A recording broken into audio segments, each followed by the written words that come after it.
Let us discuss about renal circulation.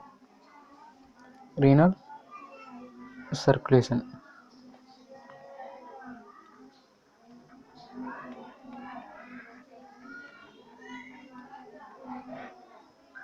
Renal circulation.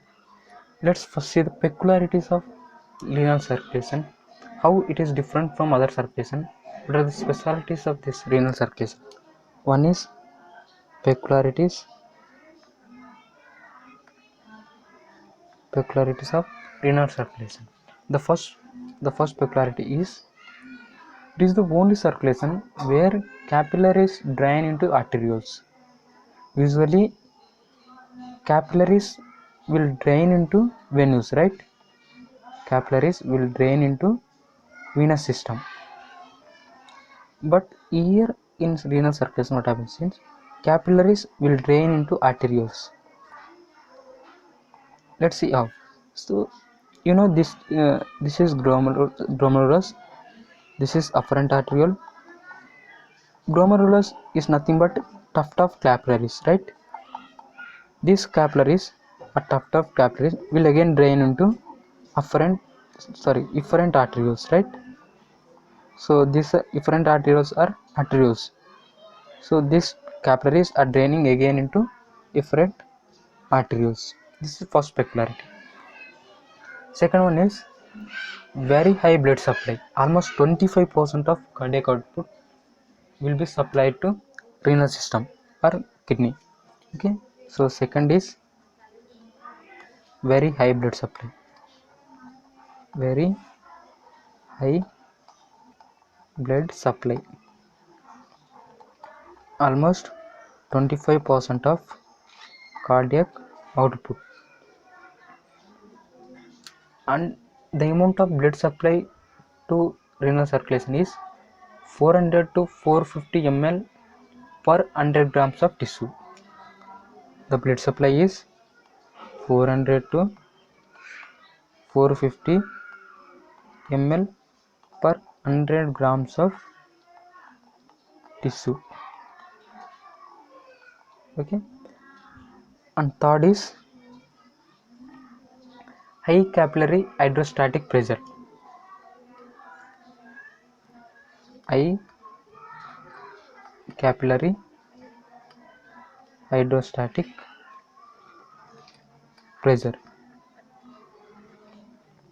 The reason for this is glomerulus, right?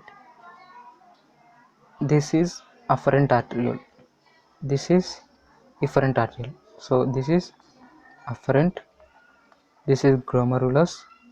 This is efferent. Here, what happens is the diameter of efferent arterioles is less than that of afferent arterioles. The diameter of efferent arterioles is less than that of afferent arterioles. You see, blood moves in this direction. Okay, moves in this direction. So, as the diameter of efferent arteriole is less than compared to afferent arteriole, blood will pool in this area, that is glomerulus. In the glomerulus, blood will pool. Due to this pooling, hydrostatic pressure will increase. This is how there is increase in capillary pressure, capillary hydrostatic pressure. And fourth one is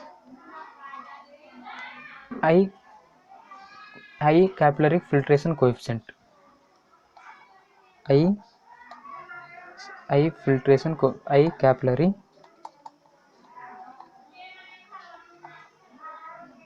filtration coefficient, that is greater than 12.5 ml per minute. High capillary filtration coefficient, that is greater than 12.5 ml per minute. If we this is greater than 12.5 ml per minute per mm of Hg.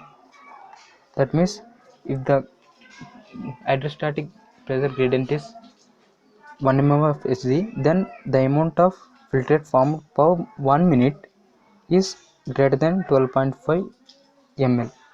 Okay. Next peculiarity is net filtration pressure is 10 mm of Hg. Net filtration pressure, it is 10 mm of Hg.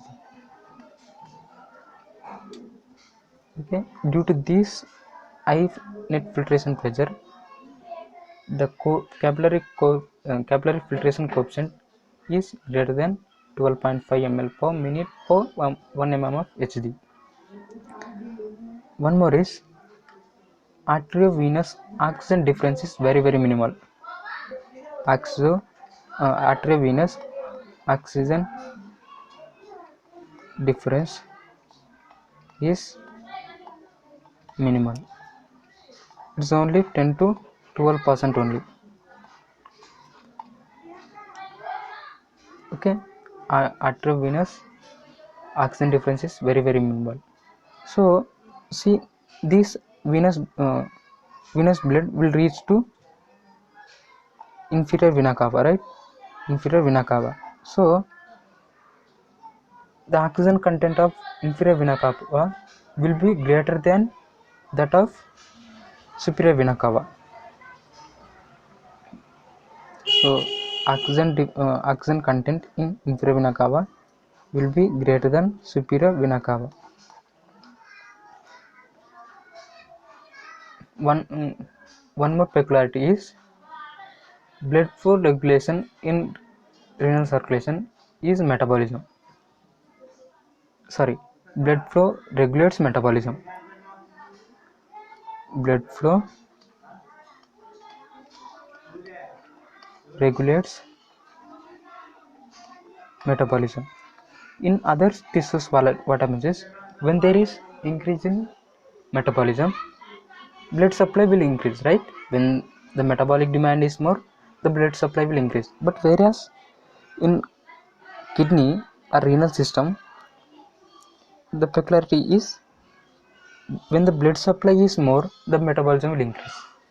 Let's see the reason. In DCT, we have sodium potassium ATPase, right? For functioning of sodium potassium ATPase, we require energy, right? Usually the sodium potassium ATPase function is more when there is increase in filtration, because the work of sodium potassium ATPase is to reabsorb sodium, right? So when there is increase in filtrate due to increase in blood supply, or due to increase in blood supply to glomerulus, there will be increase in filtrate, right? When there is increase in filtrate, there will be increased absorption of sodium by sodium potassiumase. So for sodium potassium ATPase to work, it requires ATP. ATP comes from metabolism. So ultimately, when there is increase in blood supply, it results in increase in metabolism. These are the peculiarities of renal system.